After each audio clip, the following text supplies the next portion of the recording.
ಸೂರ್ಯಕಾಂತಿ. ಕೋಪ ಮಾಡ್ಕೊಳ್ಳಲ್ಲ ಅಂದ್ರೆ ಒಂದು ಮಾತು, ನಿನ್ ಗಂಡ ಯಾರು ಅಂತ ಕೇಳಬಹುದಾ?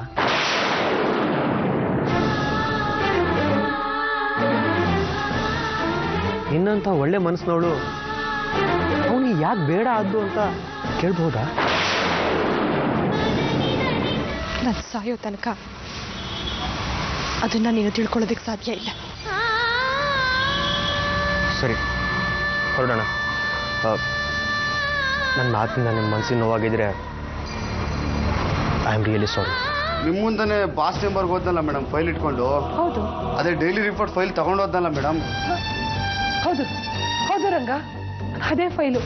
ಏನಾಯ್ತು? ನನ್ಗೆ ಚೆನ್ನಾಗಿ ನೆನಪಿದೆ, ನಾನು ಬಾಸ್ ಮುಂದೆನೇ ಇಟ್ಟೆ, ಆದ್ರೆ ಈಗ ಅಲ್ಲಿಲ್ಲ ಮೇಡಮ್. ಮಂಗ ಕಣೋ ನೀನು, ಒಂದು ಫೈಲ್ನ ಸರಿಯಾಗಿ ಮೇಂಟೈನ್ ಮಾಡೋಕ್ಕಾಗಲ್ವಾ? ಎಲ್ಲಿಟ್ಟೆ ಫೈಲ್ನ? ಅದೇ ನೀವು ಹೇಳಿದ್ರಲ್ಲ ಮೇಡಮ್, ಅದು ಫೈಲು ಎಲ್ಲೋ ಇಟ್ಟಿದ್ದೀನಿ ಮೇಡಮ್. ಒಂದು ನಿಮಿಷ ಹುಡ್ಕೊಂಬರ್ತೀನಿ. ಸರ್, ಊಟ. ಅರೆ ಗೌರಮ್ಮ, ನೀವ್ಯಾಕೆ ಊಟ ತರಕ್ ಹೋದ್ರಿ? ಕಾಂತಿ ಬರ್ಲಿಲ್ವಾ? ಕಾಂತಿ ಆಗ್ಲೇ ಬಂದು ನನ್ನ ಕೈನಾಗೆ ಊಟ ಕೊಟ್ಟು ನಿಮ್ಗೆ ಕೊಟ್ಬಿಡು ಅಂತ ಹೇಳಿದ್ಲು ಸರ್. ಏನೋ ಕಾಂತಿ ಊಟದ ಡಬ್ಬಿನ ನಿಮ್ ಕೈಲಿ ಕೊಟ್ಟು ಹೋದ್ಲ? ಅವಳು ಯಾಕೆ ಬರ್ಲಿಲ್ಲ ಇಲ್ಲಿಗೆ? ನೀವೇ ಹೇಳಿದ್ರಂತಲ್ಲ ಸರ್, ಚೇಂಬರಿಗೆ ಬಂದು ಡಿಸ್ಟರ್ಬ್ ಮಾಡಬೇಡ ಅಂತ. ಅದಕ್ಕೆ ಊಟನ ನನ್ನ ಕೈ ಕೊಟ್ಬಿಟ್ಟು ನೀನೇ ಕೊಟ್ಬಿಡು ಗೌರಮ್ಮ ಅಂತ ಹೇಳ್ಬಿಟ್ಟು ಹೋದ್ಲು.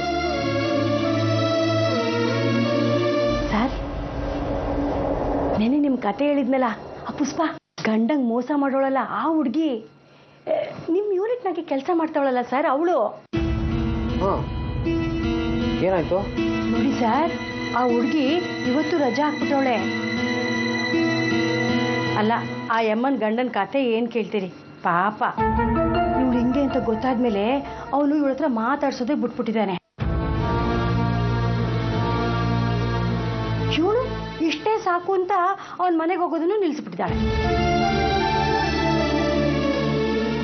ಜಂಬ ತೋರಿಸಿದ್ದಕ್ಕೆ 8 ದಿನ ಕಳ್ಕೊಂಡ್ಬಿಟ್ಟ. ಆಮೇಲೆ ಹೋಗಿ ಬೇಡ್ಕೊಂಡಂತೆ ಮನೆಗೆ ಬಾ ಅಂತ. ಇವಳು ಯಾಕೆ ಹೋಗ್ತಾಳೆ? ಹೋಗಲ್ಲ ಅಂತ ವಾಪಸ್ ಕಳಿಸ್ಬಿಟ್ಲಂತೆ. ನೀವೇನಾರು ಹೇಳಿ ಸರ್, ಈ ಹೆಣ್ಮಕ್ಳ ಕತೆ ತುಂಬಾ ಕಷ್ಟ. ಅಂದ್ರೆ ನಾನು ನಿನ್ನೆ ಹಾಗೆ ಹೇಳಿದೆ ಅಂತ ಕಾಂತಿ ನನ್ನ ಮಾತಾಡ್ಸೋದೇ ಬಿಟ್ಬಿಡ್ತಾಳ?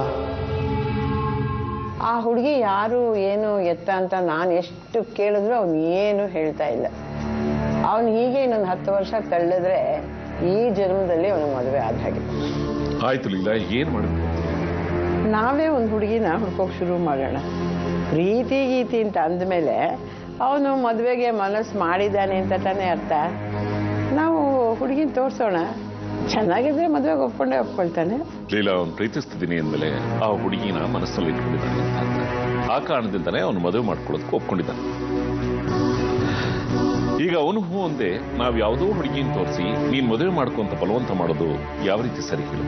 ಅವನ್ಗೆ ಹೇಗೆ ಜೀವನದಲ್ಲಿ ಸೀರಿಯಸ್ನೆಸ್ ಇಲ್ವೋ ಹಾಗೆ ಈ ಪ್ರೀತಿ ಗೀತಿನಲ್ಲೂ ಸೀರಿಯಸ್ನೆಸ್ ಇಲ್ಲ. ನೀವು ಹುಡುಗಿನ ಹುಡ್ಕೋಕ್ ಶುರು ಮಾಡಿ, ಅವನ್ ನಾನು ಒಪ್ಪಿಸ್ತೀನಿ. ಕಾಂತಿ ಅಕ್ಕಂಗೆ ಅವಳು ಗಂಡ ಮಾಡ್ತಾ ಇರೋ ದ್ರೋಹ ನೋಡಿದ್ರೆ ಅಂತ ಗಂಡನ ಬಿಟ್ಟು ಅವಳ ಜೀವನಕ್ಕೊಂದು ವ್ಯವಸ್ಥೆ ಮಾಡ್ಕೊಳ್ಳೋದೇ ಒಳ್ಳೇದು ಅನಿಸ್ತಾ ಇದೆ ನನಗೆ. ಇಲ್ಲ ಐಶ್ವರ್ಯ, ಕಾಂತಿ ಗಂಡ ಅವಳಿಗೆ ಯಾವ ದ್ರೋಹನೂ ಮಾಡಿಲ್ಲ. ಕಾಂತಿಗೆ ಮದುವೆ ಆಯ್ತು, ಅವಳ ಗಂಡನಿಗೆ ಏನು ಒತ್ತಡ ಆಯ್ತೋ ಏನೋ, ಬೇರೆ ದಾರಿ ಇಲ್ಲದೆ ಕಾಂತಿನ ದೂರ ಮಾಡ್ದ ಅಷ್ಟೇ. ಅವಳನ್ನ ಬಿಟ್ಟು ದೂರ ಆಗಿದ್ದಾನೆ ಅಂದ ತಕ್ಷಣ ಅವನಿಗೆ ಕಾಂತಿ ಮೇಲೆ ಆಸೆನೇ ಇರಲ್ವಾ? ಅವಳ ಮೇಲೆ ಅವನಿಗೆ ಪ್ರೀತಿ ಇರಲ್ವಾ? ಎಲ್ಲೋ ಕೂತ್ಕೊಂಡು ಇವಳನ್ನ ನೆನೆಸ್ಕೊಂಡು ಅವ್ನು ಕೊರಗ್ತಾ ಇರಲ್ವಾ? ಒಂದಲ್ಲ ಒಂದಿನ ಬಂದೇ ಬರುತ್ತೆ ಐಶ್ವರ್ಯ. ನಾನು ಕಾಂತಿಗೆ ಮತ್ತೆ ಜೀವನ ಕೊಡ್ತೀನಿ. ಅವಳನ್ನ ನನ್ನ ಜೊತೆ ಕರ್ಕೊಂಡು ಹೋಗ್ತೀನಿ.